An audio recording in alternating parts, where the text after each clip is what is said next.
Week 6 of the End Zone, our game of the week did not disappoint. Winona, Water Valley, two perfect teams, only one stayed that way. Wait until you see how this one ended. Also, getting back to work, Starkville wasting no time. Tupelo back from that bye week, making things happen. And Starkville, have mercy. Also, boy, this one crazy too. The fight for 1-5A, West Point, Lafayette. Wait till you see the end of this one next on the End Zone. The WCBI Endzone Show with Tom Ebel and Courtney Robb is brought to you by OCH Sports Medicine, Carl Hogan Toyota, Wade Incorporated, and Lost Pizza. Welcome here to Week 6 of WCBI Endzone. We are oh so close to the halfway point of the high school football season. We're almost here. That means we're almost halfway over with the high school football season, Tom. Don't remind me. You just reminded me. Oh, right. Oh, well. It's next week. Next week's the halfway point. This is your fault. It is my fault. You did this. I'll make up for it, though. So our game of the week, you at home voted for it. More than 1,100 people voted. And, man, you probably couldn't have picked a better game between Winona and Water Valley. They were both undefeated, but only one stayed that way after tonight. WCBI High School Football Game of the Week is brought to you by Carl Hogan Toyota in Columbus. I need a new car. I might just go over to Carl Hogan Toyota and pick up the new 2018 Toyota RAV4. It's got a moonroof, beautiful interior, rides like a dream. Man, I had a great time going to Water Valley in that bad boy. Go pick up one from Carl Hogan Toyota. But to the game, Winona at Water Valley, both 5-0. Oh, wait until you see this one end. And Darius Coffey, he's going to keep it for Winona. It's going to break a tackle. He's trying to stay on his feet, but he'd step out of bounds at the 10. That's okay. And Darius is like, I got the big gain there. I'm just going to set myself up for the touchdown here. Follow those big fellas. Follow the blockers. Jumps on in for the touchdown. Winona takes the 7-0 lead early on. Look at my man with the cymbals. Just living the dream. Well, here, living the dream still for Winona. Devondre Bays, my goodness, what a catch for Trey Bays. Blaine Clark, no soup for you. Hey, Dre's like, nope, it's over, but not so fast, Winona. Coffey trying to make something happen on third down, but Javarius Benson with the sack. Winona the snap would go over the head of the punter, so great field of position for Water Valley, and they would capitalize. Jacob Truss bulldozing his way in for the touchdown. That would tie the ball game up. Water Valley would lead 14-7, but Winona gets the W, 21-20. My goodness, Winona. The Road Warriors strike again.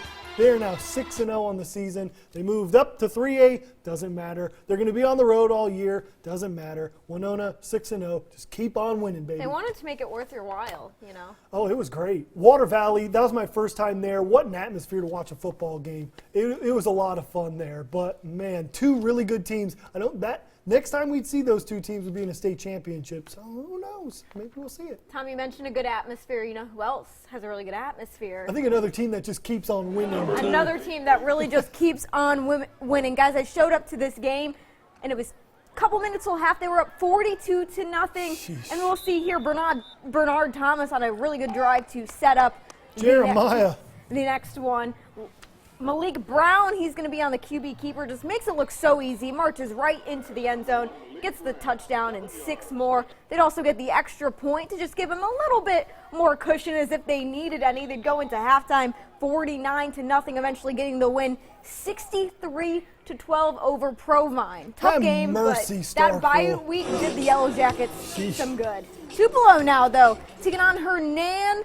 We'll see second quarter. Tupelo down. Peyton Puckett finds Jordan Jerrigan for the first down. JJ.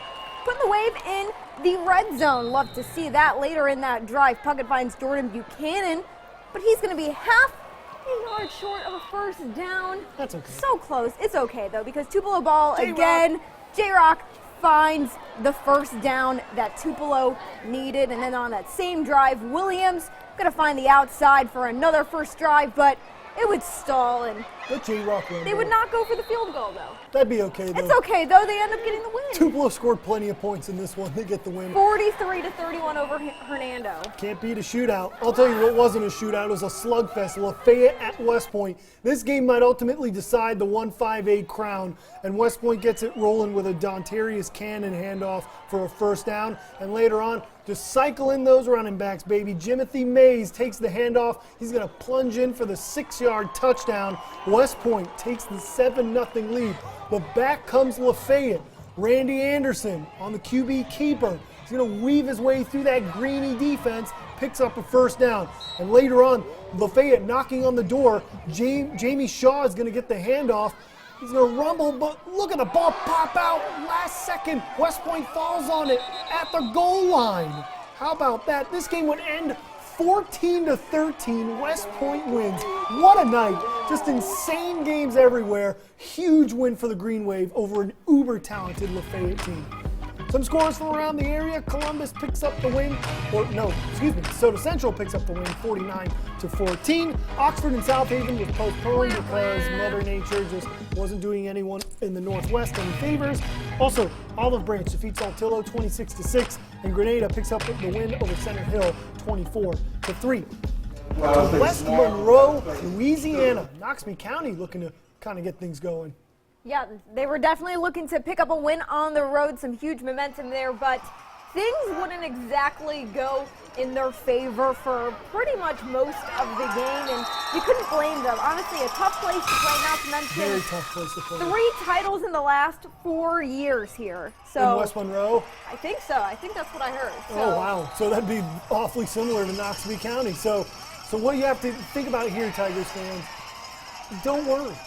Don't worry. We saw this last year. Noxubee County got off to a slow start in non-conference play. They're playing really tough teams. They go to Birmingham next week to face a big Alabama school. They fall on the road to West Monroe 30-9. But tough team to play. You can't count Tough team to play, but just it won't surprise anyone when Noxubee County is playing for a North Half final yet again. But another team, North Half Gold, Power Cats. Louisville looking good against Greenwood. Dre Shoemaker finds Alvius Haynes for a 5-yard gain. And then get on the ground. Kevon Jackson, follow the big fellas, rumbling his way for a 10-yard pickup. And then it'll be Dre Shoemaker. Power Cats making things happen on the ground. Things break down in the pocket, but look at Dre with these silky moves. Gets to the outside. He's going to get out of bounds. That's the way you do it. Avoid those big hits. MC will like that. Louisville's defense, man, put up a fight yet again. They are the real deal, folks, with Charles Moore and company. Louisville with the 21 skunk victory. Power Cats get the win. You had to say it. 21-0, Louisville with the win. Caledonia taking on New Hope, the Lowndes County rivalry, and the Feds starting off in a big way. Anthony Triplett, it's a kickoff. He's going to return it 50 yards. It looked like he was going to the house, but I think it's the kicker who makes the tackle. That's the way kickers are people too. But that's okay. Caledonia makes the play. Look at the tight end hanging out there. I don't know what he's doing. Brandon Edmondson. He knows everyone else can get it done. Yeah, so. Brandon Edmondson gets in for the score. Touchdown Caledonia. But here comes New Hope with a respond. Ryan Bird to Braylon Miller. Turns on the Jets. He's up for 6, and he would cross the goal line. Boo, called back for a penalty. Hate to see it. Hate to see it, guys. Penalties on the end zone. But that's okay. Well, New Hope probably could have used that as Caledonia picks up the rivalry win 44-28 over New Hope. Hey, Feds with some bragging rights for the next year. Go Wild. Love to see it. Coming up next on the End Zone, 3A versus 4A. Houston taking on Amory. Itawamba taking on Aberdeen. A lot of shootouts. We'll see those highlights coming up next. Also, no place like North. New Albany taking on East Union. South Pontotoc and Eddie Ivy putting up points as usual. Moorville shaking people out of their shoes. Just wait till you see those highlights. And later, the Schooner River rivalry. Calhoun City. My goodness. Have mercy. Those highlights and scores next.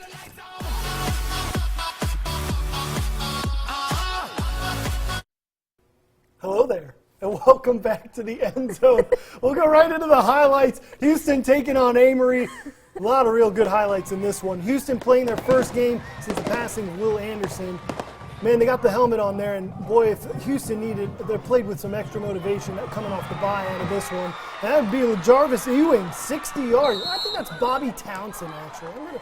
I'm not sure. They look very similar. Two big guys rolling in the backfield for Houston. Jalen May scores from 8 yards out for the touchdown. Hey, Jalen, welcome back to the end zone. I think that's his first touchdown that we caught. We love that. Amory getting things going. Casey Ivory with the first down. Hey, worked the first time. Get it to Ivory again. Short touchdown from 6 yards out. Now it tied the ball game. But Houston rolls 41-21. Watch out for those Hilltoppers. Division play is starting, and that is not a team I would like to face. Another team to watch, Itawamba AHS. Very they were much so. on the road at Aberdeen tonight. This first play, Jackson Orr completes a short pass. It's going to be a first down to Layden Bryan. Next play now, Orr connects with Anthony Dilworth for the touchdown. Slinging.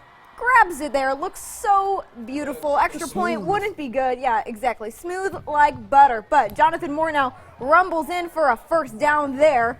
And then, of course, we see Fred Fields back at it again. He's going to rush for yet another first down for the Bulldogs. And then last play of the half, Fields throws a deep ball to Jaquan Jones, who has a bounce off his hands and almost intercepted by Isaac Green, but it would not. I don't know. That looked like a catch. It said almost, so who knows? Maybe. But Indians led 12-6 at halftime. Itawamba would go on to get the win 26-8 over the Bulldogs. That's tough, holding Aberdeen to 8 points, so big win for the Indians and company. Smooth like butter?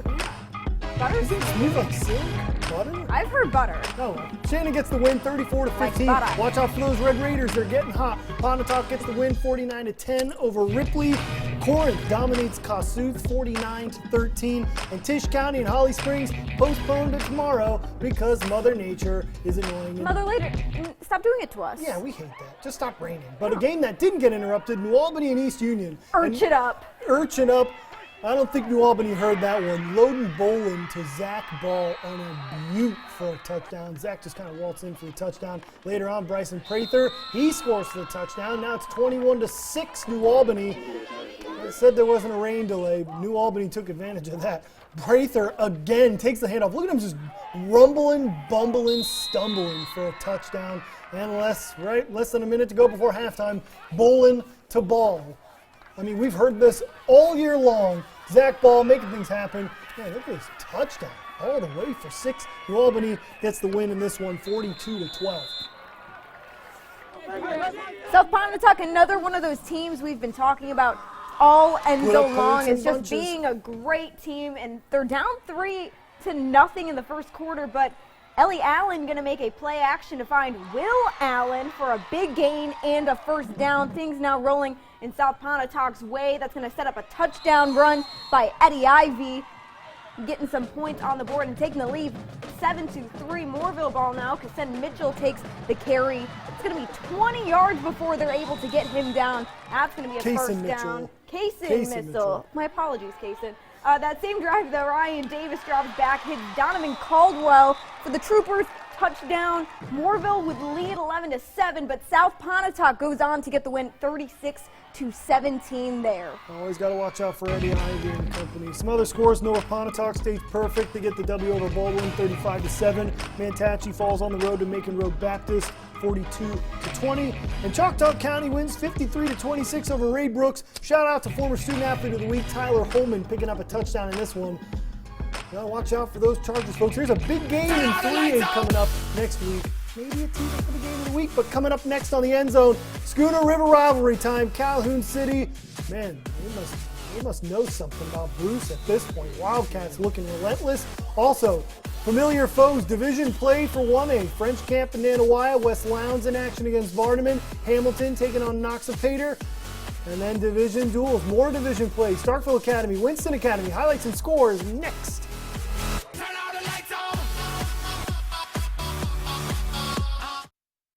Welcome back to the End Zone, the Schooner River rivalry. Bruce taking on Calhoun City inside the Boneyard.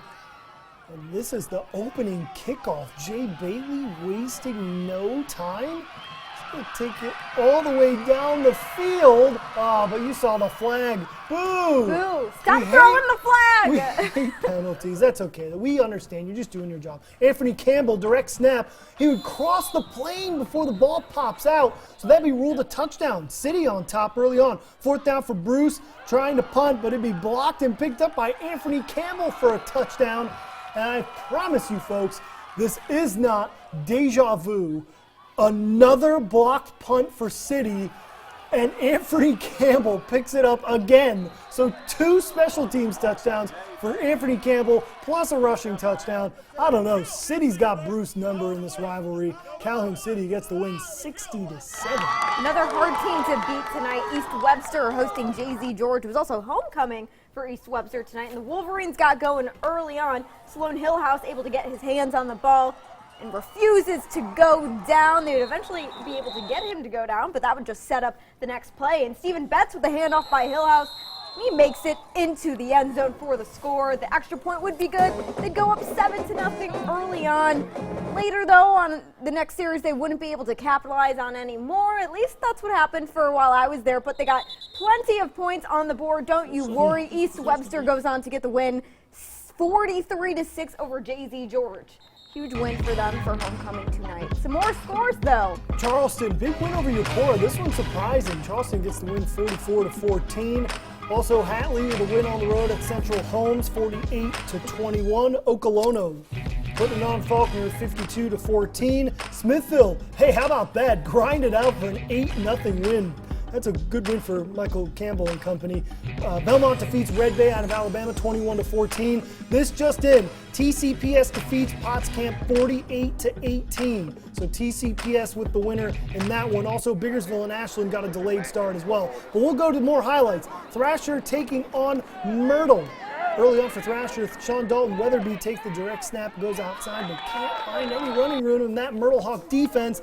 And then A.I. Nugent. This man is a star, is going to be a star. He's going to be a mainstay here on the end zone. It's another week, another touchdown from Myrtle and A.I. Nugent and company. How about the Hawks, man? They just keep on winning. Myrtle picks up the win in this one. They get a big win, 54-22. How about Myrtle, man? Keep it rolling. Some more big wins, though. Knox Pater at Hamilton tonight. I think it was also their homecoming there at Hamilton, but Gabe Burcham not able to handle the snap, but eventually they'd take off with it and then get stopped by Knox Pater, and they would turn over on downs. Knox Pater now. Rakeem Catherine gets the handoff. He's going to take it 10 yards in for the score. The 2-point would be good, and the Tigers go into halftime 24-0. Hamilton not able to put anything on the board. Knox Pater gets a huge win, could not be stopped. They get 48-0 over the Lions. Knox Pater's a tough team, but another tough team, Nanawaya taking on French Camp. Man, the Warriors. The storm is coming. It's here. It's staying. I hear you, Nanawaya. I understand. Put in your place, Tom. Devin Turner with the touchdown there. Man, it's Turner connection in Nanawaya. But here, French Camp, Holman Edwards is going to punch one in. Look at the stiff arm. He rumbles in for the touchdown. So French Camp sticking around. Oh, look out! Flipped over the fence. Yikes. Hope he's all right. Yikes. Then Donovan Turner. I talked about that Turner connection. Donovan, Devin, all they do is score touchdowns. Nanawaya gets the win 44-14 over French Camp. Warriors, death taxes and division wins. Vardaman taking on West Lowndes. Second quarter we go. Melvin Crawford's going to roll out and find Jermaine Williams for the touchdown. So West Lowndes getting things rolling. Vardaman trying to respond here, though. Little misdirection as Tyrus Armstrong is going to find Cody Townsend here for a good game. Cody's going to be fighting and breaking tackles and rumbling and bumbling, still on his feet. Finally taken down for a good game. Then Armstrong, still rolling out. Finds Patrick Pratt, a good man to get the ball to. Skirt, makes a man miss. Rumbles over some people for a nice gain. But then it'd be Fumaruski as Tyrus would be sacked by that West Lowndes defense and the ball would pop out. West Lowndes with the win, 40-26 over Vardaman. Panthers pick up a big win on the road. Coming up next on the End Zone, we get into our friends from the Academy, Starkville Academy, Heritage Academy, and Oak Hill. Stay with us. Welcome back here to the End Zone. Some division play. Starkville Academy traveling to take on Winston Academy. Early on for the Vols, Garrett Lewis is going to find a nice pitch and catch there for a 10-yard gain. And then Starkville Academy's Taylor Arnold. Hey, the man lives in the end zone. Just give it to him and let him work. Touchdown. Not a bad place to live. Not a bad place to live, not at all. Touchdown there. Winston Academy trying to make something going. Luke Dempsey to Jake Harrington for a nice 10-yard gain. Nice hit. Nice form tackle there for the Vols. And that would be it. Man, Starkville Academy gives up 3 points, and they were generous. We're used to seeing shutouts from the Vols, but the Starkville Academy gets the win 28-3 on the road. Heritage Academy, though, they're hosting Magnolia Heights tonight, and what a better way to start this game off than with this play right here. With the handoff to KJ Smith, who's going to take it more than 50 yards before they're able to bring him down. What a great play to start things off. That same drive, though, Carter Putt back at it again, throws to Moke Griffin. This duo, ladies and gents, always finding the end zone. They're going to get the TD. Talk about a man that lives in the end zone, Moke. Moke Griffin really does. More Moke, I say. That's his home. They don't call it the house for nothing, Tom. The house of Moke. The final drive, though, of the half, Patriots stop Magnolia Heights from scoring because you got to love the defense, too. Gotta love defense. Got to give love to that defense. Big win for Heritage tonight. They get the win 35-7. Hey, that's the way you get back on the horse there. Patriots, Oak Hill Academy hosting Wayne Academy. Jonah Casker going to find Daniel Harrington for a 10-yard gain. Oak Hill in business, making things rolling. 4th and 11 in the second corner for the Raiders. Oh, wait a minute. Fake punt. We love fake punts. Go, big fella. 14-yard gain for the first down. Hit the dang music. We love fake punts here on the end zone. After the first down, Casker is going to scramble and find David Trinka. I hope I'm reading that right. Trinka for another first down. Oak Hill Academy would grind out this victory. They get the win 10-6. We love defensive football, along with fake punts here on the end zone. Some scores from around the area. Tunica Academy defeats Columbus Christian 42-3. Marvell defeats Hebron Christian 60-14. Calhoun Academy falls to Manchester Academy 50-22. Winona Christian is still playing because they had a 9:15 first start. Yikes, Mother Nature. Victory Christian wins 68-44. And then just a quick recap from last night. Lamar County goes on the road to Winfield. Boy, you couldn't have asked for a better start for Lamar County, but I think it was 21-20 at halftime. Lamar County was up. But Winfield's undefeated, and they're undefeated for a reason as Winfield put it on in the second half. Rick Rogers and company had a very good start to the game. I think they put up 14 points right off the bat. But in the end, Winfield gets the win 46-21. Some other scores.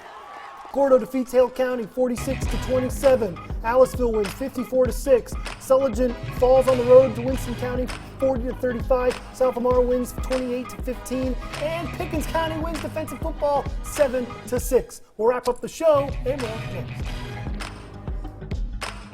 My win of the night was Winona, but I'm rolling with the Tops, and big win for the Greenies. You're rolling with Starkville. This might be a teaser for the game of the week next week. We'll see you then. Bye. The WCBI Endzone Show with Tom Ebel and Courtney Robb is brought to you by OCH Sports Medicine, Carl Hogan Toyota, Wade Incorporated, and Lost Pizza.